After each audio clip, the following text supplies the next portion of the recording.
இன்றைக்கி ரொம்ப ஹாப்பியாக வீடியோவை ஸ்டார்ட் பண்ணுறேன். இன்றைக்கி 2K சப்ஸ்கிரைபர்ஸ் ரீச் பண்ணிட்டோம். உங்கள் எல்லாருடைய அன்புக்கும் ஆதரவுக்கும் நன்றி.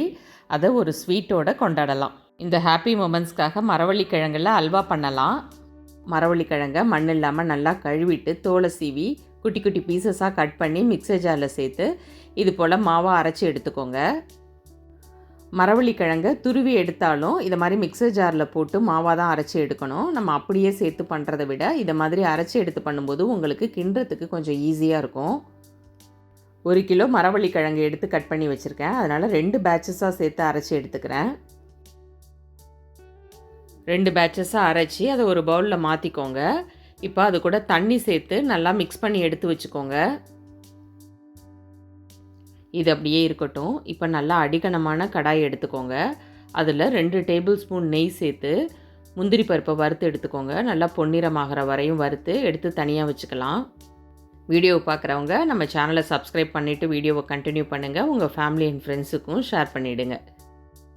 இந்த அல்வாவை 2 நாள் வரையும் வெளியில் வச்சு சாப்பிட்லாம். ஃப்ரிட்ஜில் ஸ்டோர் பண்ணிங்கன்னா 1 வீக் to 10 டேஸ் கெட்டு போகாமல் இருக்கும்.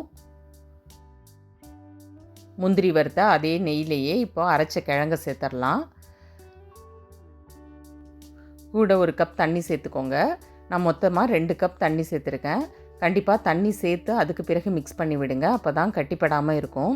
இது ஃபஸ்ட்டு கிண்டும்போது கொஞ்சம் டைட்டாக ஆகி வரும். அதுக்கு பிறகு நம்ம கைவிடாமல் கிண்டிகிட்டே இருக்கும்போது நல்லா கரெக்டான கன்சிஸ்டன்சிக்கு வந்துடும். ஸ்வீட்டை இன்க்ரீஸ் பண்ணி கொடுக்கறதுக்கு 2 பிஞ்சு சால்ட்டு சேர்த்துக்கிறேன். இப்போ எல்லோ ஃபுட் கலர் சேர்த்துக்கலாம். இது ஆப்ஷனல் தான். உங்களுக்கு விருப்பம் இல்லைன்னா இதை கம்ப்ளீட்டாக ஸ்கிப் பண்ணிக்கலாம். நேச்சுரல் கலர்லேயே நீங்கள் சர்வ் பண்ணிடலாம். அல்வாவை கைவிடாமல் கிண்டுங்க. அப்போ தான் கெட்டிப்படாமல் இருக்கும். அல்வாவோட பதம்னு பார்த்தீங்கன்னா பாத்திரத்தில் ஒட்டாமல் நல்லா திரண்டு வர வரையும் நல்லா கிண்டி விட்டுகிட்டே இருக்கணும். அது வரையும் பேட்சஸாக நெய் சேர்த்துட்டே இருங்க. எல்லா நெய்யும் ஒரே தடவையே சேர்த்துற வேணாம்.